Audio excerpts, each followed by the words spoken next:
사무엘상 16장 6절부터 13절까지 말씀입니다. 제가 보는 성경책에는 구약 434쪽에 있습니다.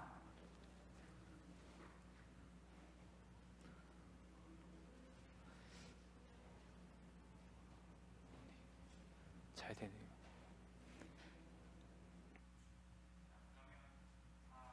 찾으셨죠?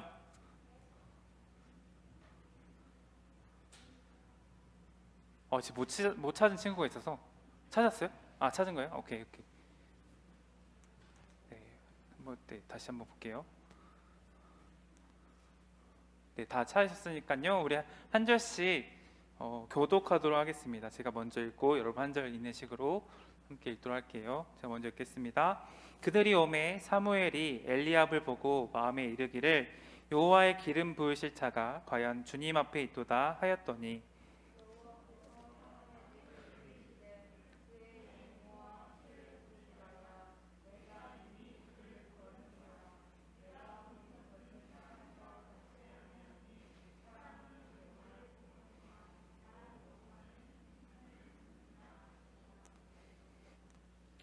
지금 이게 통과가 될 것 같다 생각이 드십니까, 여러분? 자, 그러면 한 목소리 다시 도전해 볼게요. 시작.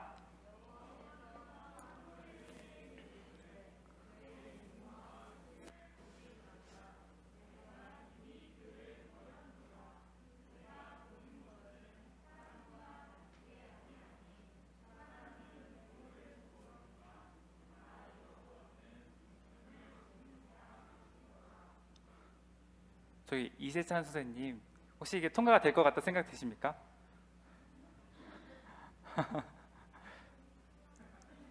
된다고요?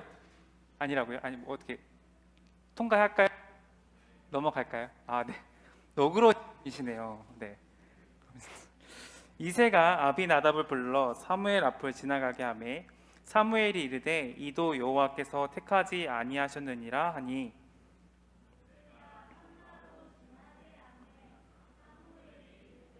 자, 다시 한번 읽게요. 안 됩니다. 이러면요. 네. 시작.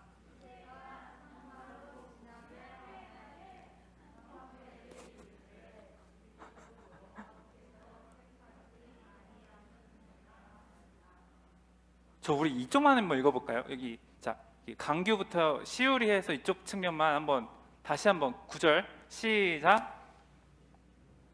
여기네. 여기였어. 범인들 여기였어. 네, 아주 두고 봅시다 한번. 여기만 시작.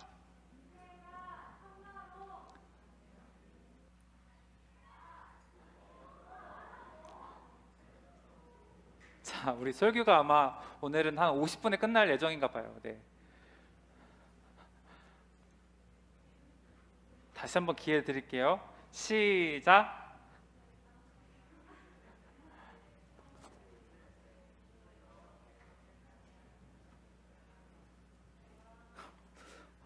그래요. 애쓰셨어요. 이새가 그의 아들 7을 다 사무엘 앞으로 지나가게 하나 사무엘이 이새에게 이르되 여호와께서 이들을 택하지 아니하셨느니라 하고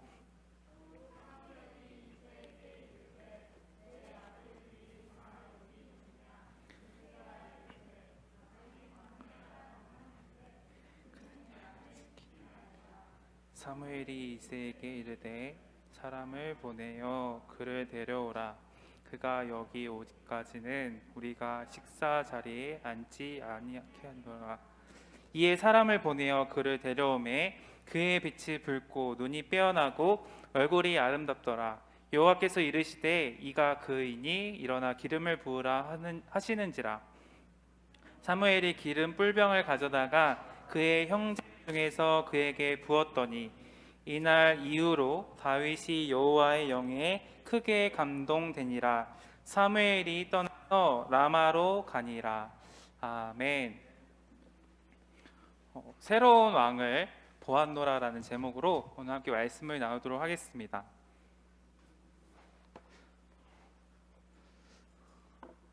유년부? 네. PPT 지금 누르면 될까요?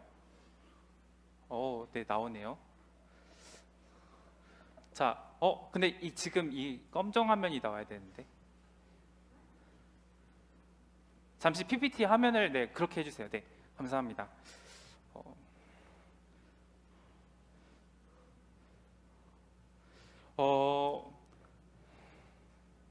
삼고초려라는 말 들어보신 적 있으세요? 있나요? 없어요. 그럼 삼국지라는 책은 읽어본 적 있어요? 없어요. 근데 있는 사람도 있고 없는 사람도 있는 것 같은데, 삼국지는 중국의 후한에 대해서, 맞죠? 한나라 때 유비, 조조, 송건 이렇게 세 개의 지역을 나누어 그런 세 개의 나라를 다스리는 왕이 있었는데, 그 나라를 좀 배경으로 만든 이야기를 삼국지라고 해요. 근데 거기에 보면은 유비라는 사람이 제갈량이라는 당대의 엄청 지략가인 사람을 자신의 신하로 부하로 삼기 위해서 3번을 찾아갔다고 해요. 그래서 3번을 찾아가는데 2번이나 이렇게 제갈량이라는 사람이 나는 당신의 신하가 되지 않겠습니다라고 이렇게 계속 만류를 하다가 3번째 찾아가니까 그 유비라는 사람이 이렇게 제갈량을 찾아오는 그 모습이 너무나 감동이 되어서 3번째 때 수락을 해가지고 삼고초려라는 뭐 이런 이야기가 있다고 합니다. 2번이나 헛걸음을 해도 계속 찾아가서 그 제갈량을 자신의 신하로, 자신의 사람으로 만들기 위해서 높은 사람이 찾아가는 그런 애쓰는 마음을 보면서 우리가 어떤 사람이 되어야 할까, 또 제갈량의 마음을 감동을 주어서 그의 신하가 된 이야기를 통해서 우리는 어떤 교훈을 얻을 수 있을까라는 생각을 좀 해보려고 해요. 또 컴퓨터와 같은 기기 장치에 입력하는 값을 입력값이라고 하더라고요. 전산 프로그램에 있는데 전산 담당자가 이 입력값을 잘못 입력을 했을 때 어떤 일이 벌어질까요? 엄청 대형 사고가 나겠죠. 또 날씨 방정식은 수학적으로 미세한 입력값 차이에도 계산 결과가 크게 달라진다고 하더라고요. 정상적으로 작동을 하려면 이 입력값을 정확하게 제대로 입력을 해야지 좋은 또는 어떤 원하는 결과가 나온다라는 거겠죠. 그렇다면 세상을 다스리실 때 하나님의 입력값은 무엇일까? 바로 이러한 이야기들을 좀 생각해보고 나눠보려고 하는 시간을 가지려 합니다. 우리가 지난 시간에 사사이자 또 선지자인 사무엘에게, 나아가 하나님에게 자신들을 이끌어줄 왕을 우리에게 주옵소서라고 이스라엘 백성들이 요구하는 이야기들을 했었어요. 기억하시죠? 네, 기억하시죠? 기억나죠? 안 나나요? 그렇군요. 다시 말씀드릴게요. 왕을 달라고 이스라엘 백성들에게 그러니까 하나님에게 또 사무엘 선지자에게 요구를 했었대요. 지난 시간 우리 그 이야기를 했었어요. 그렇군요. 기억을 못하다. 그리고 우리는 이스라엘의 진정한 왕은 하나님이시다라고 이야기를 했었습니다. 그래서 이스라엘 역사를 보았을 때 하나님이라는 존재를 이렇게 보면은 지금 아무것도 안 보이잖아요. 지금 뭔가 가려져 있는 상황이에요. 그런데 존재를 가리면 이렇게 이스라엘 백성들의 삶이, 이스라엘이라는 나라의 삶이 너무나 암울하고 어둡지만, 반대로 이렇게 하나님의 이름을 드러내 보면은 이 어둠 가운데서 밝은 빛이 밝은 빛이 나타나는 것처럼 이스라엘 역사는 하나님의 보호하심에 다스려지는 너무나 축복받은 민족이다라는 이야기를 했었어요. 그리고 그런 하나님을 우리 또한 왕으로 인정하며 살아갈 때 우리의 삶도 엄청난 축복된 인생을 살아가고 있다라는 사실을 이야기를 했었습니다. 그럼에도 불구하고 이스라엘 백성들은 하나님에게, 그리고 사무엘 선지자에게 왕을 요구했었고, 하나님은 이스라엘 백성들에게 왕을 세워주셨어요. 그리고 약속하셨고, 그리고 사람이 바로 베냐민 지파인 사울 왕이었습니다. 근데 이 사울 왕은 하나님 앞에서 지도자의 자격을 잃어버렸어요. 하나님에게 죄를 지었기 때문이죠. 대표적으로 전쟁에 나가기 전에 사무엘 선지자가 와서 번제를 드리게 되는데요. 하나님의 명령에 따라서 전쟁을 드려야 된다라고 하면서 사무엘 선지자가 와서 번제를 드려야 된다고 사울 왕에게 말을 해줬고 하나님 말씀을 전해주었는데, 제사를 진행해야 될 사무엘이 기다려도 오지 않으니까 이 사울 왕이 그냥 본인이 제사를 드려버렸어요. 사울 왕이 제사를 드릴 수 있는 자격도 안 되고, 또한 사무엘 선지자가 와서 제사를 드리라는 하나님의 이 명령을 어기고 사울 왕 본인이 제사를 드리게 되면서 하나님은 사울 왕을, 또 사울 왕조가 끝이 났다, 또는 하나님께서 사울 왕을 버렸다라고 이야기를 합니다. 그러면서 하나님이 말씀하시는 왕, 또 새롭게 하나님이 원하시는 왕에 대해서 이야기를 하는데, 그 이야기, 그 왕의 새롭게 하나님이 원하신 이 왕의 주인공이 누구인가? 그쵸, 다윗. 오늘 우리가 함께 나누려고 하는 이 다윗에 대해서 이야기를 하려고 합니다. 하나님께서는 이스라엘의 사울 왕 다음으로 세워질 왕을 선택하시기 위해서 사무엘을 베들레헴이라는 곳으로 보내셨어요. 그리고 그곳에서 기름 부을 왕을 선택하라고 하셨습니다. 하나님은 사무엘로 하여금 베들레헴에 살고 있는 이세, 누구라고요? 이세의 아들 중에서 기름 부을 왕을 세우라고 말씀하셨어요. 네, 뭔가 열심히 적는 모습이 좀 되게 어색하네요. 사무엘은 이새와 그의 아들들을 제사에 불렀는데요. 사무엘은 하나님의 사람이었지만 하나님과 보는 눈이 좀 달랐던 것 같아요. 이새의 아들들, 첫째는 엘리압, 둘째는 아비나답, 그리고 셋째는 삼마 등 7명의 아들들이 이 자리에 있었어요.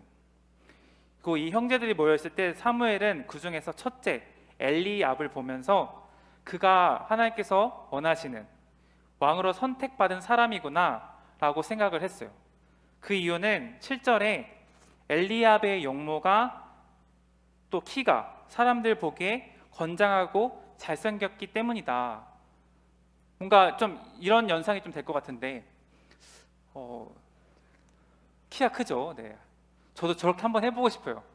저렇게 좀 벌려서 누군가의 눈을 맞을 수 있는 그 정도의 키가 되면 참 좋겠는데, 뭔가 키도 크고 용모도 단정하고, 좀 이분은 잘생긴 미소년에 속한 얼굴이겠지만 엘리압은 왕으로서의 근엄한 얼굴, 또는 좀 뭔가 전쟁에 나가서도 뭔가 기에 꿀리지 않을 것 같은 그런 용모를 가지고 있었던 사람 같아요.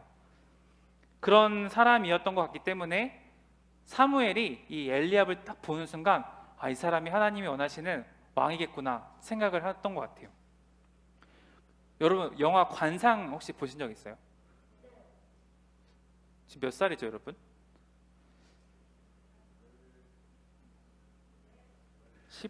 14살, 1학년 14살. 관상을 봤을 나이가 안 된, 관상이 15세 아닌가요?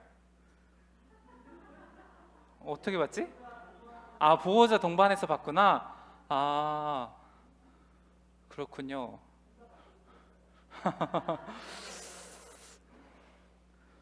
그래요. 네, 여러분 그 당시 초등부였을 텐데, 유치원일 수도 있을 텐데, 어찌됐든 네, 관상이라는 영화를 봤다고 하니까 거기 보면은 이정재가 내가 왕이 될 상인가, 그런 그 유행 엄청난 명대사가 있죠. 네, 모르죠? 네. 이런 말과 같이 정말 누가 봐도 이 엘리압이 왕이 될 것 같은 얼굴이었나 봐요.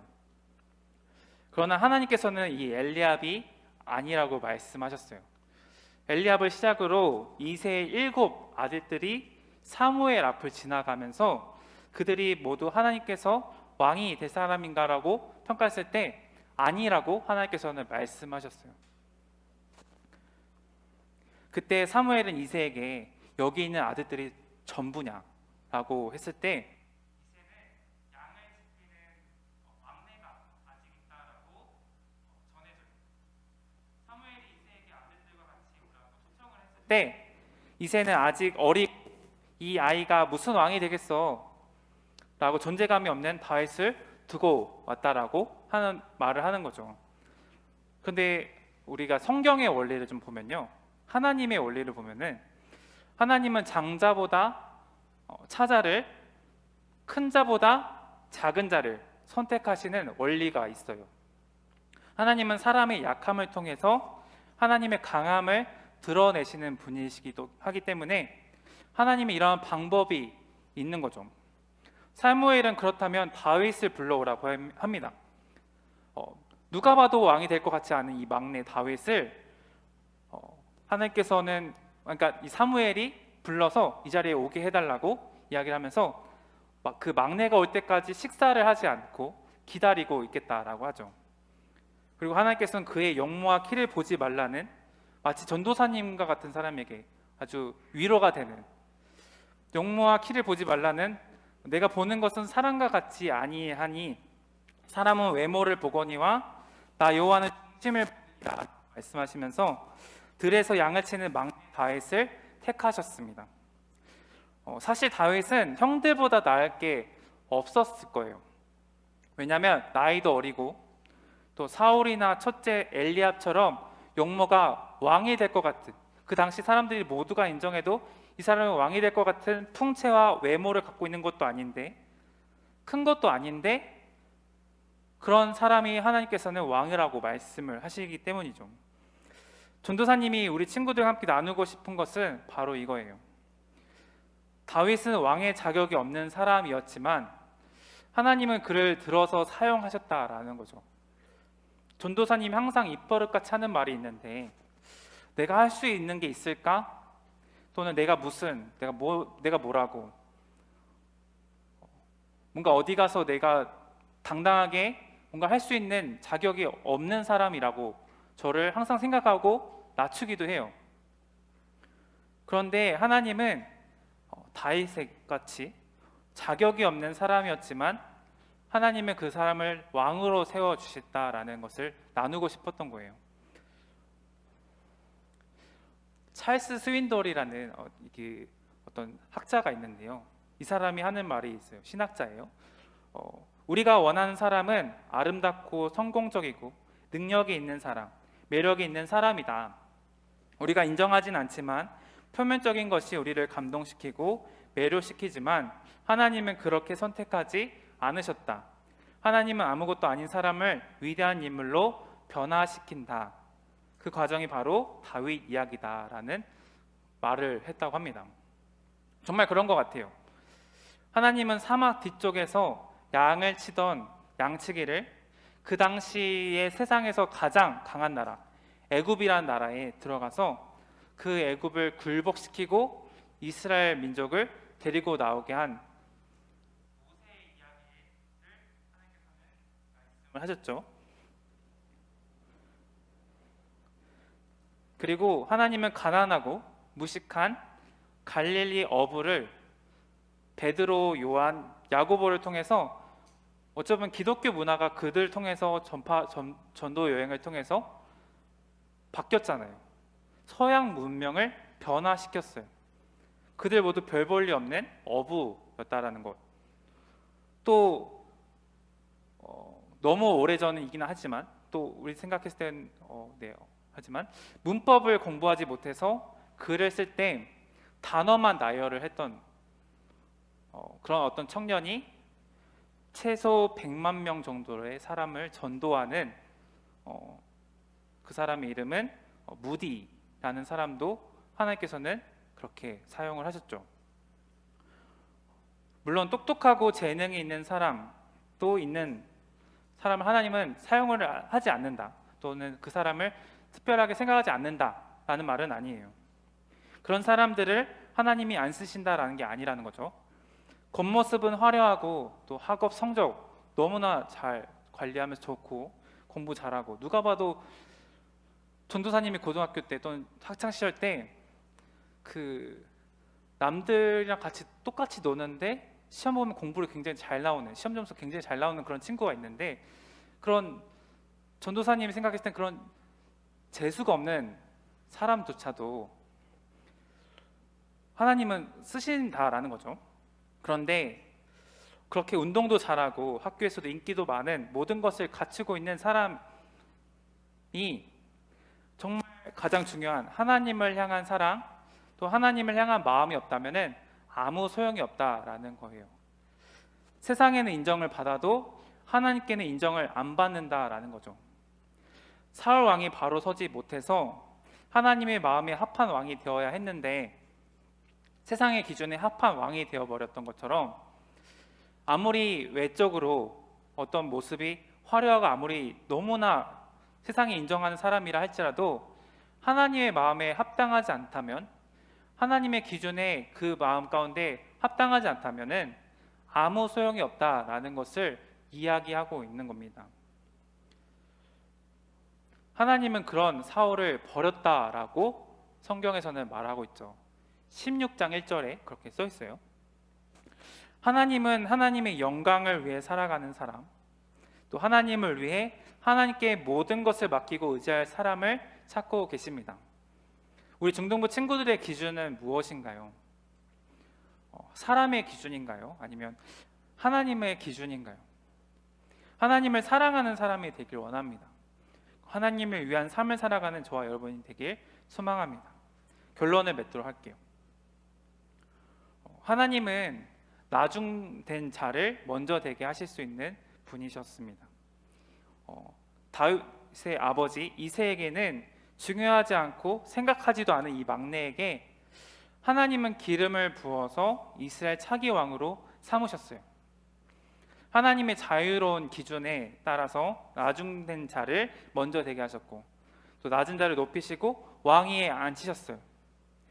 다윗이 오기까지 식사 자리에 앉지도 않고 또 기다리는 모습은, 이 사무엘이 기다리는 이 모습은 오랫동안 하나님의 마음에 합한 지도자를 기다리던 하나님 나라의 상황을 보여주는 이야기 모습입니다. 오늘 말씀 속에서 하나님의 영이 사울을 떠나고 다윗에게 임하게 되었다라고 이야기를 하고 있죠. 그 말은 하나님과 함께하지 않는 사람은 허울뿐인 인생이라는 것을 가리키는 말이에요. 아까 전에도 말했지만, 물론 공부를 잘하는 친구가 나중에 좋은 대학을 가고 좋은 직장을 갑니다. 들어가겠죠. 그만큼 노력을 했으니까. 그런데 하나님의 마음에 합한 자가 아니라면 아무리 좋은 대학을 가고 아무리 좋은 직장에 들어가더라도 아무 소용이 없다라는 거예요. 외모가 또는 남들이 보기에는 인정하는 뭔가 엄청난 재능이 있는, 달란트가 있는 그런 삶을 살아가더라도 하나님의 영광을 위하여 나아가지 않는다면 아무 소용이 없다라는 겁니다. 여러분들은 그런 달란트가 있으신가요? 그런 뭔가 뛰어난 재능을 가지고 계신가요? 아니면 제가 아직 뭘 잘하는지 모르겠어요. 그래도 괜찮겠죠? 하나님의 그 삶 속에서 하나님의 영광을 위하여 내 삶에 최선을 다하면 되는 것뿐입니다. 결과가 어찌 되었든 하나님께서는 사용하신다라는 거죠. 우리 마음 가운데, 우리 중심 가운데 하나님을 붙잡고 살아간다면,